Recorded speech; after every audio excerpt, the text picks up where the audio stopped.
오늘은 하나님의 긍휼이라는 제목으로 우리가 말씀을 한번 묵상해 보겠습니다. 회초리 다 아시죠? 그렇죠? 아마 많이 맞아보신 분도 있을 거고, 그리고 또 회초리를 이제 어르신들이니까 자녀들 양육할 때에 회초리를 가지고 또 사람이지 아니죠, 자녀들을 그렇게 회초리를 양육하기도 하고 그랬을 겁니다. 회초리를 드는 이유가 뭡니까? 가장 큰 이유는 잘못을 바로 잡으려는 거잖아요. 그죠? 실수할 수도 있고 잘못할 수도 있는데 그것을 그냥 방치하는 게 아니라 그렇게 회초리를 됨을 통하여서 똑같은 그러한 실수나 또는 똑같은 잘못을 하지 않게 하기 위해서 회초리를 듭니다. 그래서 그런 일들이 요즘은 어떻습니까? 아마 집집마다 생각해 보시면 아이들 어릴 때 회초리를 들었던 경험이 있는 분들이 커가면서 회초리를 들었던 경험은 아마 적을 거예요. 시간이 흘러가면서 지금은 요즘 시대는 회초리를 어떻게 씁니까? 보기가 참 힘듭니다. 집집마다 이렇게 회초리가 예전에는 한 몇 개씩 있는 집도 있었잖아요. 그죠? 자기가 잘못해서 시커멓고 부러지면 그 회초리를 또 누가 합니까? 자기가 가서 해와야 되잖아요. 그리고는 또 그 회초리를 갖다 두고 나면 또 시커멓고 나면 또 부러지면 또 자기가 가서 해옵니다. 결국 자기를 다스리는 회초리를 자기가 만들었잖아요. 근데 요즘은 그런 시대는 아닌 것 같아요. 그래서 자녀가 하나 둘, 대부분 그렇잖아요. 하나 둘. 우리 정 집사님 댁은 5명이라서 이렇게 얘기하면 좀 어떻습니까? 요즘 시대 사람들보다는 굉장히 애국하시는 분들이에요. 제가 이제 알고 있는 후배들 가운데도 보면 저희 집도 3명이지만 제가 친하게 지낸 후배들도 목사들인데 한 집은 4명, 한 집은 5명 그렇습니다. 그래서 그런데 어릴 때는 모르지만 커서 보면 그게 굉장히 아마 보기가 참 좋을 거예요. 저도 얼마 전에 어머님 장례를 치렀지만 자녀가 많으면 일단 요즘 같은 코로나 시대에 어떻습니까? 북적북적하는 게 있습니다. 그래서 가족들만 해도 충분히 참 보기가 좋은 것 같아요. 그런데 오늘날 우리는 자녀가 너무 귀하다 보니까 하나, 많으면 둘, 그러다 보니까 집에서 회초리를 드는 일들이 거의 없습니다. 너무 소중하다 보니까. 그래서 혹시라도 학교에서 선생님들이 체벌을 하게 되면 어때요? 집에서도 안 때리는데 왜 학교에서 때리냐고 요즘은 난리가 납니다. 예전 같으면 어떻습니까? 맞을만 하니까 맞았지.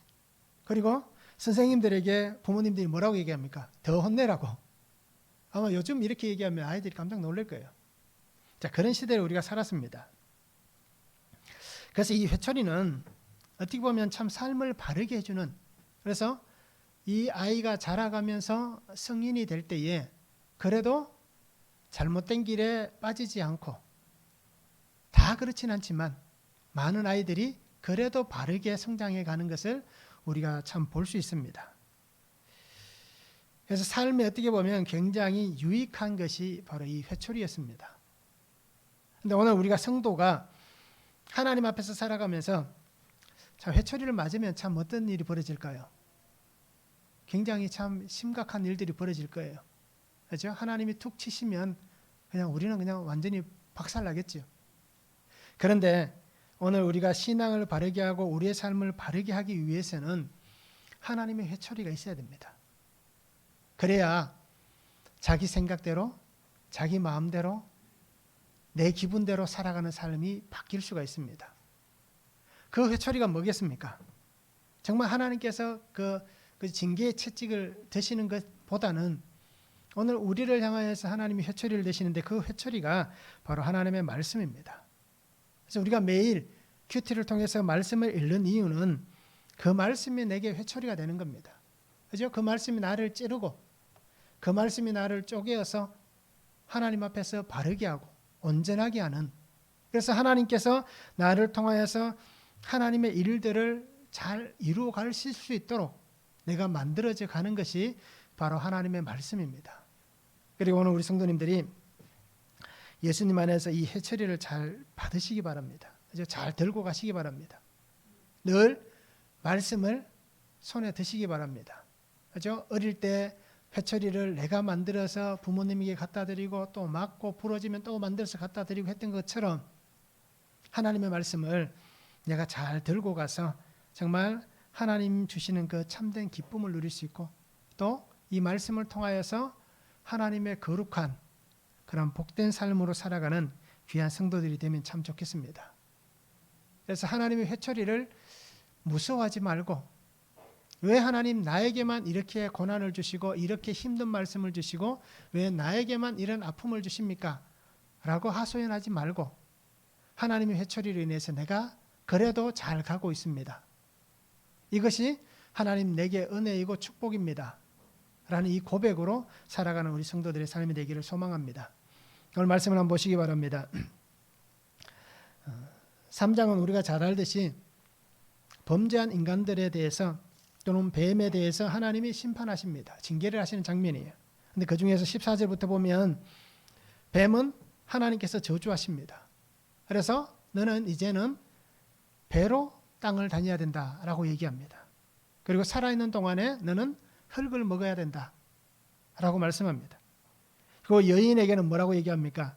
임신하는 고통과 아이를 낳는 수고가 있을 것이다. 남자는 너 때문에 땅이 저주를 받았다. 그렇기 때문에 너는 평생 수고의 땀을 흘려야만 음식을 먹을 수 있다라고 얘기합니다. 그리고 너는 땅에서 취하였으니까 너는 땅으로 돌아가야 된다. 그래서 우리가 어떻습니까? 죽으면 요즘은 뭐 화장을 하지만 예전에는 다 땅에 묻었던 이유가 왔던 곳으로 다시 돌아가는 것입니다. 그런데 오늘 성경 마지막 부분에 보니까 하나님께서 뭐라고 얘기합니까? 이 아담과 하와를 위해서 가죽옷을 지어 입히시고 그런데 에덴 동산에서는 하나님이 그들을 쫓아내시고 있습니다. 그래서 오늘 말씀을 통해서 우리가 하나님의 긍휼에 대해서 한번 생각해 보기를 원합니다. 첫 번째는 흙을 먹게 됩니다. 14절과 15절에 보면 여호와 하나님이 뱀에게 이르시되 내가 이렇게 하였으니 내가 모든 가축과 들의 모든 짐승보다 더욱 저주를 받아 배로 다니고 살아있는 동안 흙을 먹을지니라. 내가 너로 여자와 원수가 되게 하고 내 후손도 여자의 후손과 원수가 되게 하리니 여자의 후손은 내 머리를 상하게 할 것이요 너는 그의 발꿈치를 상하게 할 것이니라 라고 말씀합니다. 여기에서 흙을 먹게 된다라는 이유는 분명히 등장합니다. 하나님께서 죄를 범한 이 뱀, 오늘 우리는 이 뱀을 사탄이라고 얘기하잖아요. 그렇죠? 사탄의 유혹을 통해서 이런 일이 일어났습니다. 그래서 하나님은 하나님의 사람들을 유혹한 이 뱀에게 그 죄의 자리에 있는 그 뱀을 분명히 심판합니다. 그냥 하나님께서 죄를 그냥 넘기시지는 않아요.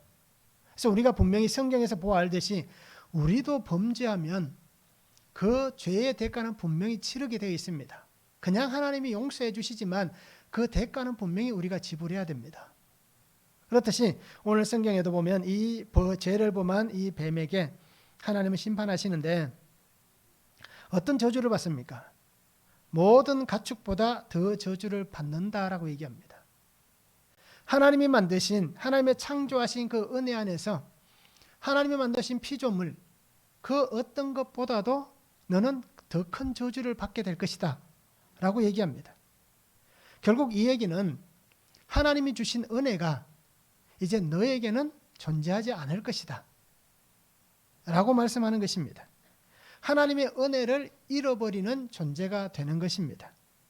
그렇기 때문에 심판의 자리에 서게 될 것이고 이 심판의 자리에서 하나님의 긍휼의 은혜가 아닌 죄에 대한 분명한 대가를 치르게 되는 것입니다. 그래서 하나님께서 너는 가축보다 더 저주를 받아서 배로 다니라라고 얘기하고 있습니다. 배로 다닌다라고 얘기해서 우리가 뱀의 기능이 어떤 변화가 있었나라고 생각할 수도 있잖아요. 예전에 신학자들이 그렇게 해석하는 사람들도 있습니다. 뱀이 이렇게 꼿꼿하게 걸어 다녔을 것이다. 아니면 발이 있어서 어떤 행동을 하는데 지금과는 달랐을 것이다 라고 그렇게 해석하는 학자들도 있습니다. 그런데 그것은 정상적인 해석은 아닙니다. 그런데 여기에서 말씀하는 것은 너는 배로 다닌다 라고 얘기하는 것은 뱀에게 있는 기능이 어떤 변화가 일어났다라고 얘기하지는 않습니다. 원래 뱀은 그렇게 기어다니게 되어졌습니다. 그런데 왜 그러면 하나님께서 너는 배로 다녀야 된다라고 얘기하겠습니까? 이것은 이 심판, 이 저주는 흙을 먹는다라고 표현한 것은 너는 비참한 존재가 된 것이다. 너는 이제는 천박한 존재가 되었다라고 얘기합니다. 그래서 예전에는 그렇지 않았다는 겁니다. 하나님이 처음 이 뱀을 만드실 때도 하나님의 존귀한 은혜를 받았잖아요. 그런데 하나님께서 범죄했기 때문에 너는 더 저주를 받아서 이제는 모든 사람들이 또 모든 동물들이 너를 바라볼 때에 너는 정말 하나님에게 저주를 받은 비참한 존재이고 너는 천박한 존재다라는 것을 얘기합니다. 그래서 흙을 먹는다. 너는 이제는 정말 흙을 먹는 그 수치스러움, 멸시함이 너에게 있다라고 말씀을 하는 것입니다.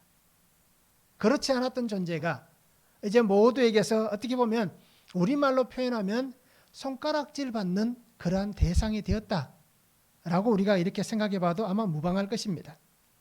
이것은 인간을 유혹한 대가였습니다.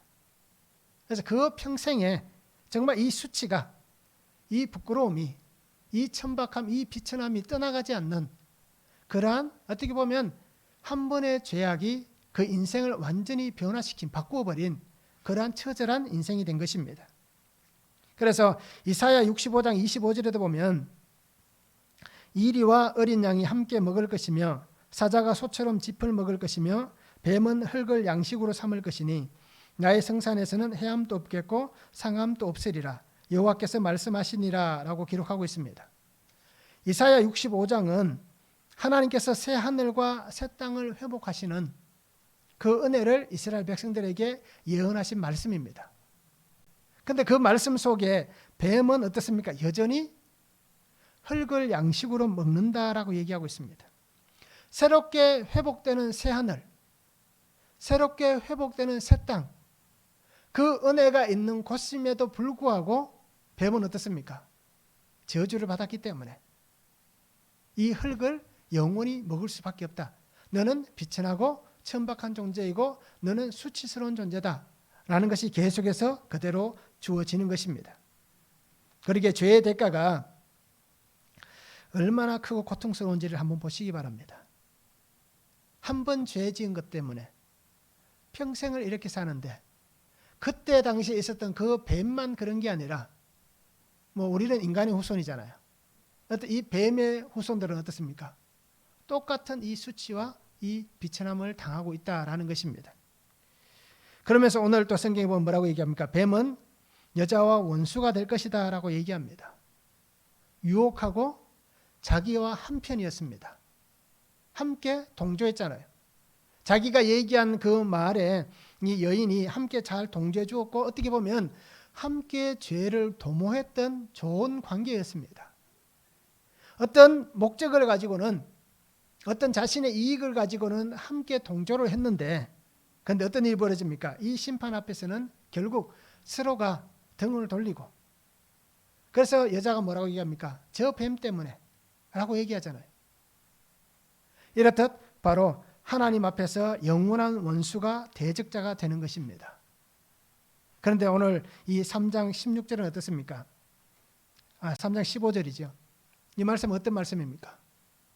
하나님께서 인류에게 첫 번째로 말씀하셨던 복음입니다. 이 첫 복음, 이것을 우리는 원시복음이다 라고 얘기를 합니다. 하나님께서 약속하시는 메시아의 오심을 약속하시는 첫 번째 장면입니다. 그런데 오늘 놀라운 것은 이 말씀을 통하여서 하나님께서 분명히 말씀하시는 것은 뱀은 어떤 수치를 당하느냐, 그의 머리가 상하는, 정말 그의 머리가 부서지는 그러한 수치를 당하게 될 것이다 라고 얘기를 하고 있습니다. 여자의 후손을 통해서 그 후손이신 메시아 예수 그리스도를 통해서 하나님의 약속하신 은혜 안에서 분명히 그는 이 큰 고통을 당하게 될 것이다 라고 말씀하고 있습니다. 하나님은 하나님의 사람들을 향하여서 이 죄의 사슬을 메시아를 통하여서 끊어주십니다.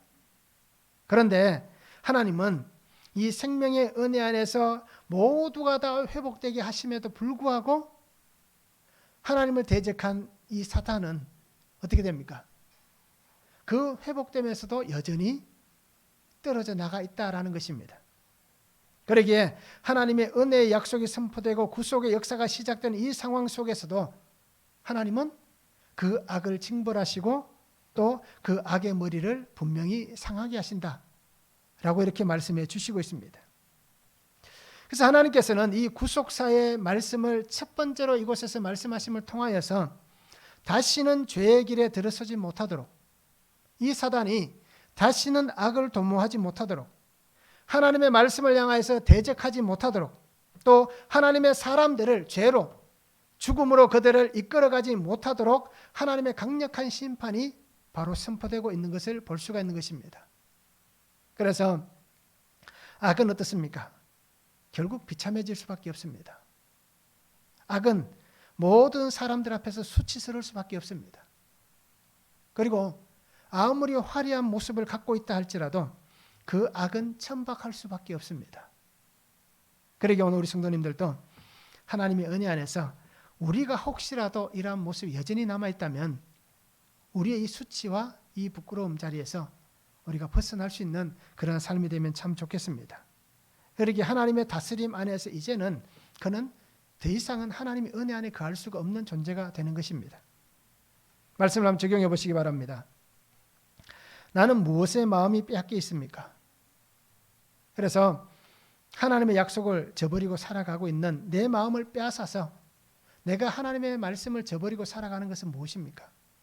왜 지금 내가 하나님의 말씀의 은혜 안에 거하지 못하는지를 우리가 한번 적용해 보면 참 좋을 것 같습니다. 세상에 참 유혹이 많잖아요. 그래서 이 세상의 유혹에 참 빠져들 때가 참 많습니다. 그런데 이 세상의 유혹에 빠져서 잘 될 거라라고 우리가 외치고 있지는 않습니까? 세상 속에 있으면서도 나는 잘 될 거야 라고 그렇게 외치지는 않습니까? 혹시 우리는 이렇지는 않습니까? 고난을 저주라고 생각하지는 않습니까? 아니면 고난이 저주가 아니라 예수님 없는 삶이, 예수님 없이 잘 되는 것이 저주다라는 것을 깨달을 수 있는지, 예수님 없는 삶이 저주의 삶이라는 것을 우리가 인정할 수 있는지 우리가 말씀을 한번 적용해 보면 좋을 것 같습니다. 두 번째는 고통과 수고의 복을 주십니다. 16절에서 21절에 말씀합니다. 또 여자에게 이르시되 내가 내게 임신하는 고통을 크게 더하리니 내가 수고하고 자식을 낳을 것이며 넌 남편을 원하고 남편은 너를 다스릴 것이니라 하시고 아담에게 이르시되 내가 내 아내의 말을 듣고 내가 내게 먹지 말라 한 나무의 열매를 먹었은즉 땅은 너로 말미암아 저주를 받고 너는 내 평생에 수고하여야 그 소산을 먹으리라. 땅이 내게 가시덤불과 엉겅퀴를 낼 것이라. 내가 먹을 것은 밭의 채소인즉 내가 흙으로 돌아갈 때까지 얼굴에 땀을 흘려야 먹을 것을 먹으리니 내가 그것에서 취함을 입었음이니라. 너는 흙이니 흙으로 돌아갈 것이니라 하시니라. 아담이 그의 아내의 이름을 하와라 불렀으니 그는 모든 산자의 어머니가 됨이더라. 여호와 하나님이 아담과 그의 아내를 위하여 가죽옷을 지어 입히시니라 말씀합니다.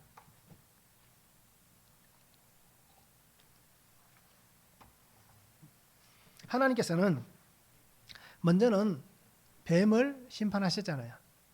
그리고 이어서 하나님은 범죄한 하와와 아담도 동일하게 심판하십니다.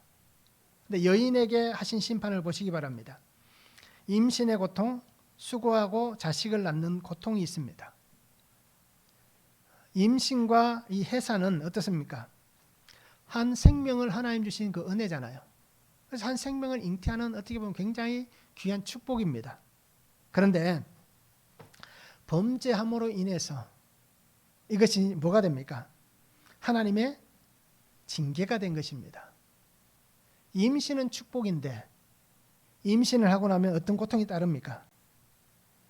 그죠? 경험해 보신 분들은 다 아실 거예요. 남자분들은 아마 잘 모르겠지만 여자분들은 임신하고 나면 어떤 고통이 따르는지 다 잘 알잖아요. 그리고 정말 출산할 때 애 놓을 때 보면 여기에서 아마 아기 출산하는 장면을 본 사람은 저밖에 없을 것 같아요. 그죠?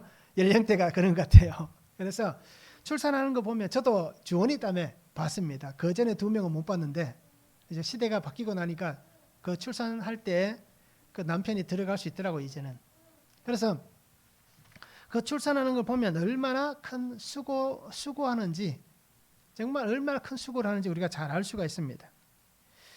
그런데 임신과 이 잉태는 정말 하나님 주신 축복이었는데 이것이 고통이 되고 수고가 된 이유가 뭡니까? 그것은 죄 때문입니다. 그렇죠? 그래서 이 죄로 인해서 정말 희생할 수밖에 없고 이 죄로 인해서 수고할 수밖에 없는 그 시간들입니다.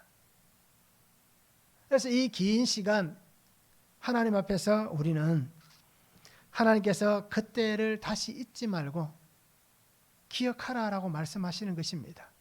죄를 기억해서 다시는 죄의 자리에 서지 않게 하시기 위한 하나님의 은혜입니다.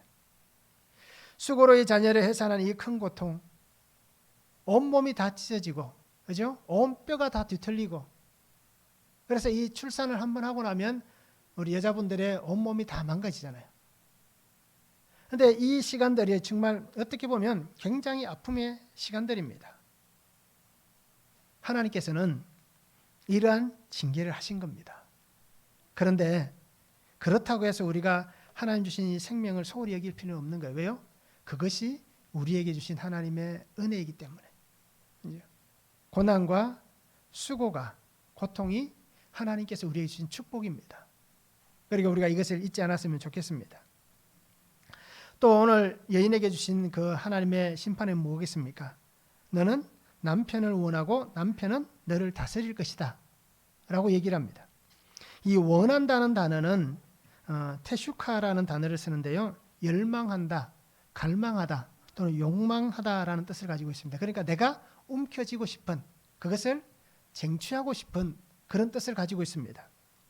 다스리다라는 것은 마샬이라는 단어를 쓰는데요, 주권을 잡다, 지배권을 가지다라는 뜻입니다. 자, 그래서 너는 남편을 원하고 남편은 너를 다스릴 것이다 라고 얘기하는 것은 여자분들이 남편에 대한 정복욕 또는 지배욕, 그것을 가지고 남편을 휘어잡고 싶은 그런 상황을 만들고 싶은 거예요. 그래서 이 남자를 내 손 안에 쥐고 싶은 거예요. 그런데 어떻게 되겠습니까? 결국은 내가 휘어잡으려고 했는데 이 지배권이 누구에게 넘어갑니까? 남자에게 도로 넘어간다라는 얘기입니다. 그래서 하와가 하나님의 이 말씀을 따라서 자기가 모든 것을 주도하려고 했는데 결국은 이 주도권이 그 하나님의 징계로 인해서 남편에게 모든 것을 빼앗기게 되고 결국은 남편의 다스림, 그 삶이 된다라고 말씀을 해주고 있습니다. 그러면 여인에게는 이런 수고하고 또 이 남편의 다스림을 받는 이 벌을 주셨는데 그 남자들은 어떤 징계를 받습니까?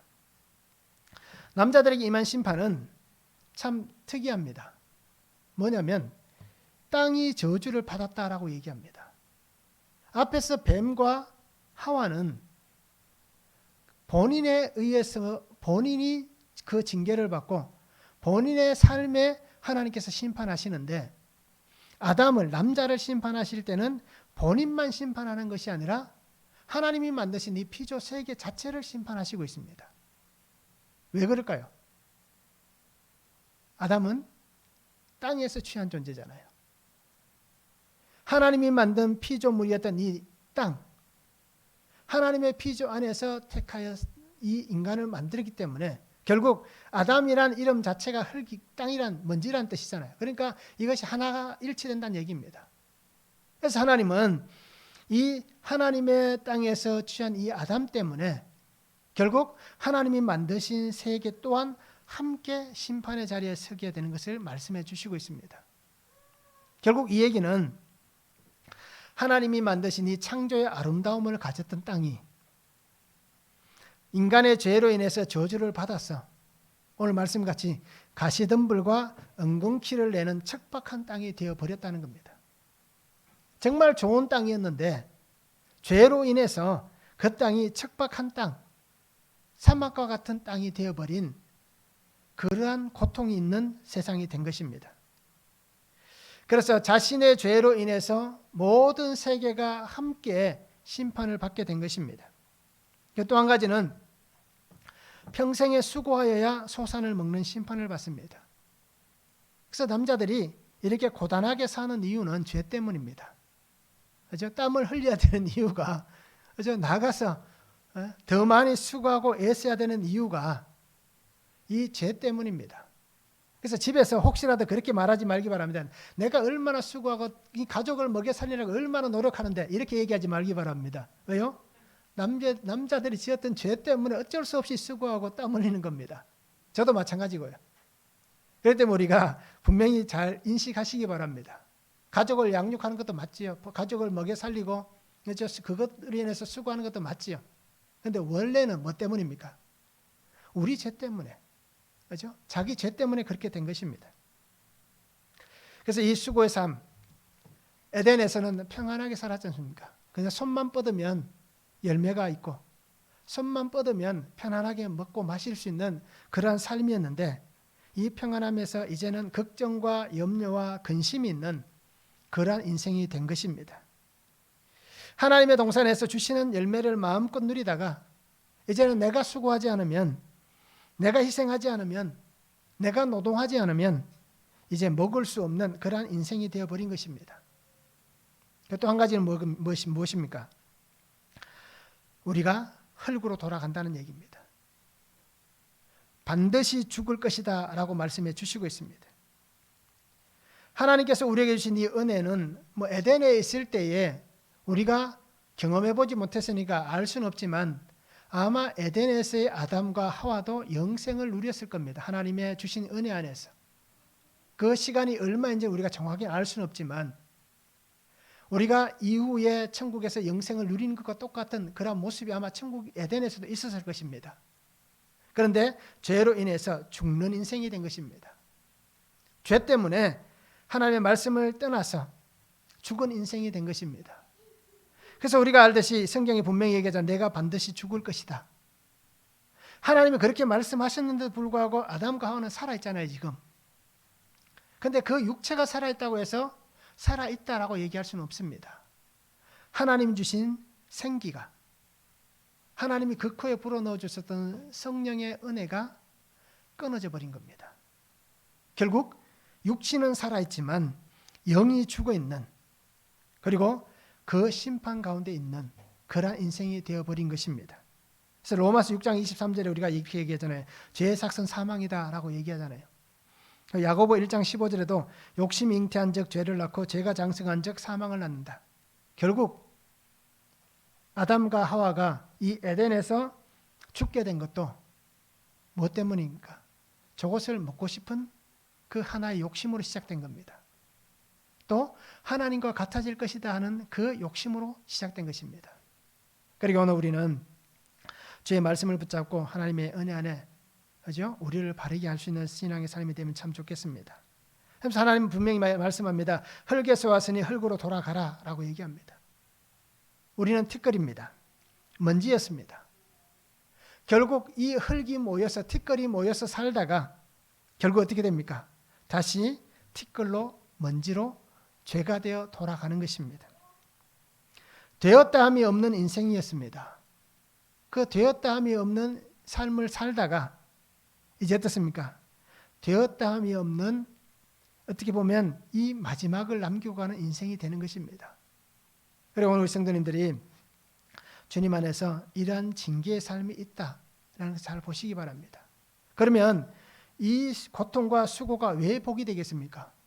이렇게 힘들고 어려운데, 이렇게 저주를 받았는데 이것이 뭐가 축복이냐라고 얘기할 수 있습니다. 오늘 말씀을 잘 보시기 바랍니다. 고난이 하나님의 복입니다. 고통과 수고의 삶을 우리가 인내하며 살아가면 하나님의 약속의 은혜를 분명히 받게 될 것입니다. 우리가 살아가는 모든 삶의 자리에서 하나님의 말씀을 붙잡고 주님만 의지하고 살아가면 하나님께서 우리의 인생을 놀라운 은혜 안으로 세워 가실 것입니다. 그것이 바로 3장 15절에 나와 있는 원시 복음이잖아요. 이 복음의 놀라운 은혜가 오늘 우리에게 주어지는 것입니다. 하나님의 약속, 이 메시아, 구속사의 은혜가 오늘 우리 가운데 분명히 주어지는 겁니다. 비록 그 자리가 고통이 있고 수고가 있고 아픔이 있고 징계가 있는 자리라 할지라도 그 고난 속에서 우리가 하나님을 찾음을 통해서, 하나님께서 우리를 만나 주심을 통하여서 우리 안에 그것이 은혜가 되고 축복이 되는 것입니다. 그리고 오늘 우리는 고난 속에서 생명의 은혜를 보시기 바랍니다. 고난 속에서 하나님의 그 말씀을 붙잡으시기 바랍니다. 그 생명 안에서 영원하신 하나님의 축복이 분명히 우리 가운데 선포될 것이고 그 은혜로 지금 저도 살아가고 있고 우리 성도님들도 이 은혜로 지금 살아가고 있는 것입니다. 그러게 우리가 이 고난, 이 수고, 이 고통이 오늘 하나님이 내게 주신 축복이다 라는 것을 우리가 잊지 않았으면 좋겠습니다. 말씀을 한번 적용해 보시기 바랍니다. 나는 어떤 수고와 어떤 고통이 있는 그 삶을 살고 있습니까? 내가 사는 이 삶은 어떤 수고가 있습니까? 어떤 고통이 있습니까? 이것을 우리가 말씀을 통해서 한번 찾아보시기 바랍니다. 내가 겪는 고난이 축복이 되어 다른 사람을 살리는 귀한 통로가 된다는 것을 우리가 믿을 수 있는가라는 것입니다. 나는 지금 비록 고난하고 힘든데 나의 이 고난과 이 역경이 다른 사람을 살리는 어떤 축복의 통로가 된다라는 것을 우리가 믿을 수 있는지 말씀을 한번 적용해 보면 좋겠습니다. 에스겔서에 분명히 말씀하잖아요. 하나님의 그 강 좌우편에 서 있는 그 나무들, 그 나무들의 잎사귀가 약재료가 된다라고 말씀하잖아요. 그렇듯 나의 삶이 한 생명을 살리는 귀한 약재료가 된다라는 이 사실이 믿어지시는지 우리가 말씀을 한번 적용해 보면 좋을 것 같습니다. 세 번째는 동산에서 쫓겨나게 됩니다. 그래도 쫓겨납니다. 22절과 24절에 말씀합니다. 여호와 하나님이 이르시되 보라 이 사람이 선악을 아는 일에 우리 중 하나같이 되었으니 그가 그의 손을 들어 생명나무 열매도 따먹고 영생할까 하노라 하시고 여호와 하나님이 에덴 동산에서 그를 내보내어 그의 근원이 된 땅을 갈게 하시니라. 이같이 하나님이 그 사람을 쫓아내시고 에덴 동산 동쪽에 거룹들과 두루 도는 불칼을 두어 생명나무의 길을 지키게 하시니라 말씀하고 있습니다. 하나님은 그들을 결국 쫓아내십니다. 그곳에 더 이상 둘 수가 없다라는 것입니다. 분명히 아담과 하와에게 이 동산을 잘 가꾸라라고 맡겨주셨잖아요. 청지기의 삶을 그들에게 주셨습니다. 그것이 하나님의 명령이었습니다. 그런데 이제는 너는 그 청지기의 삶을 할 수 없다라는 것입니다.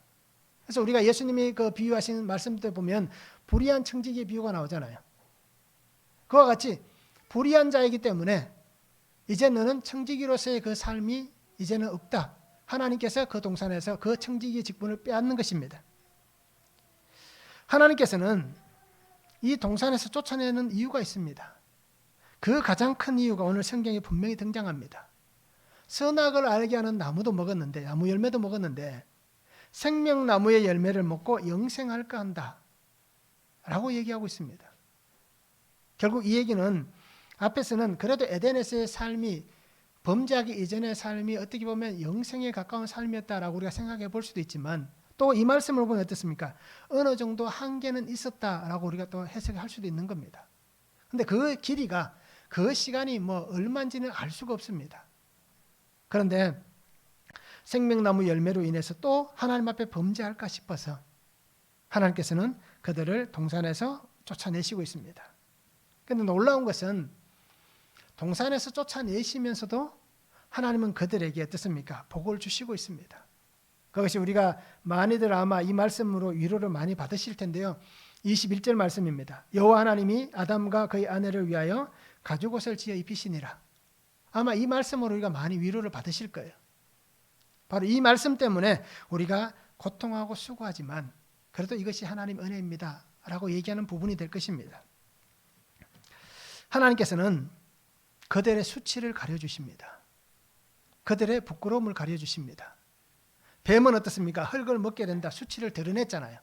그런데 그 수치를 하나님이 가려주시지는 않습니다. 그런데 하나님께서 만드신 하나님의 사람들은 어떻습니까? 왜 하나님께서 이렇게 말씀하시느냐? 그래도 하나님의 형상을 따라서 하나님의 모양을 따라서 창조된 하나님을 닮은 사람이기 때문에 하나님께서 여전히 그 은혜를 주시는 것입니다. 자신들은 자신들의 수치를 가리기 위해서 무화과 나뭇잎을 잘라서 나뭇잎을 잘라서 그 부분을 가렸습니다. 그런데 그것이 가려집니까? 가려지지 않는다는 겁니다. 하나님께서는 가죽옷을 지어 입히심을 통하여서 그들의 삶의 부끄러움을 가려주신 것입니다. 그런데 여기에서 또 놀라운 은혜가 분명히 있습니다. 하나님은 하나님의 은혜를 입힐 그 사람들을 위해서 하나님은 또 다른 희생을 하시는 것입니다. 이것이 하나님의 긍휼입니다. 하나님께서는 보잘것없는 이 인생들, 정말 자기가 자기의 수치를 가리기 위해서 노력하고 애쓰는 그 인생들, 자기밖에 생각하지 않고 죄를 증가시키고 저 사람 때문입니다, 나는 잘못한 게 없습니다 라고 얘기하는 그 사람조차도 하나님 어떻게 합니까? 긍휼히 여기시는 겁니다. 그리고 하나님 그 사람들의 수치와 부끄러움을 가려주십니다. 이것이 바로 하나님의 놀라운 긍휼의 은혜입니다. 하나님은 이 가죽옷을 만듦을 통하여서 희생하셨잖아요. 양을 희생하셨든지 소를 희생하셨든지 뭐 아니면 사자를 희생하셨든지 좋은 가죽을 아마 안 해주시겠습니까? 우리가 요즘 좋아하는 뭐 악어 가죽을 주셨든지 어떤 희생을 통하여서 가죽옷을 지어 입히셨습니다. 그런데 이 희생이 하나의 희생으로 끝나지 않습니다. 3장 15절에서 원시복음을 선포해 주셨던 하나님께서 가죽옷을 지어 입히심으로써 희생하셨고, 또 이 희생이 그것에서 끝나는 것이 아니라 또 다른 희생으로 이어지는 하나의 전조와 같은 모습으로 우리에게 보여주신 것입니다. 그것이 결국 어떤 희생까지 나아갑니까? 예수 그리스도 주님의 희생까지 나아가는 그 은혜를 오늘 우리들에게 보여주시고 있습니다. 그러니까 우리는 하나님의 은혜 안에서 이 긍휼의 사랑을 붙잡고 살아갔으면 참 좋겠습니다. 오늘 말씀을 통해서 우리가 분명히 보시기 바랍니다. 하나님은 비록 쫓아냅니다.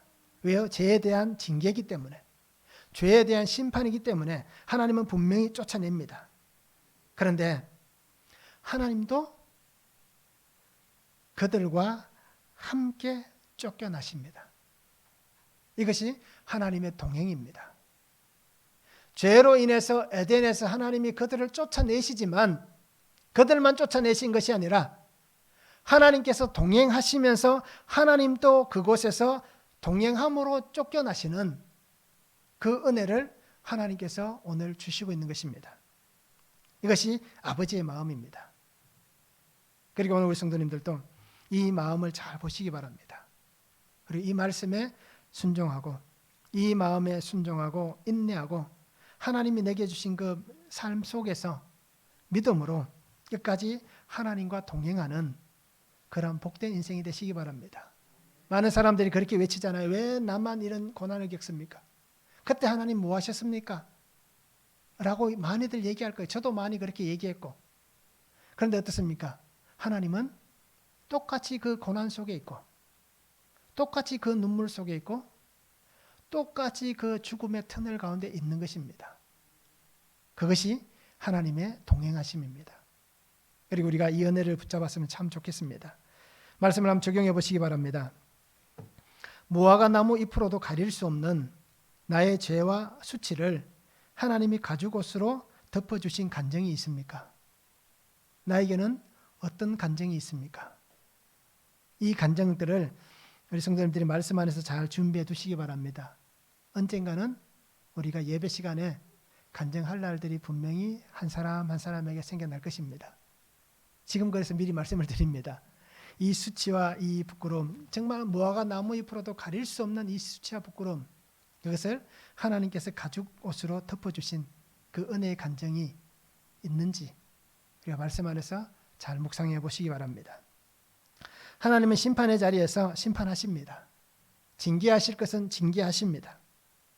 그 속에서 하나님은 구원의 약속을 세워가기 원하시기 때문입니다.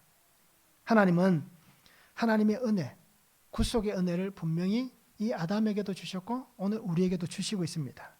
그러기에 우리는 이 하나님이 이 구속하시는 은혜를 사랑하시는 그 마음으로 우리에게 찾아와 주신 그 긍휼의 은혜로 우리에게 와주신 이 주님을 우리가 잘 붙잡을 수 있기를 원합니다.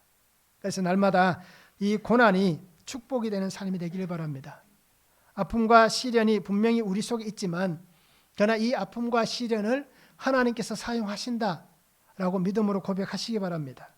그래서 나는 비록 아프지만 내가 먼저 아팠던 이 사건들을 가지고 혹시라도 아파하는 사람들이 있다면 그들에게 하나님께서 내게 이렇게 놀라운 은혜를 통해서 이렇게 나에게 역사해 주셨습니다. 이렇게 함께 손을 잡아줄 수 있는 그런 우리들의 모습이 되면 참 좋겠습니다. 그래서 하나님의 은혜 안에서 복음으로 한 생명을 살려나가는 귀한 하나님의 사람들이 될 수 있기를 축원드립니다. 기도하겠습니다. 사랑의 아버지 하나님 감사를 드립니다. 오늘 우리에게 주신 말씀을 바라봅니다. 하나님의 신실하신 그 은혜를 바라보게 하시고 날마다 주와 함께 믿음 안에서 하나님께서 내게 주시는 그 은혜를 붙잡고 승리하며 걸어갈 수 있는 귀한 은혜와 복을 다하여 주시옵소서.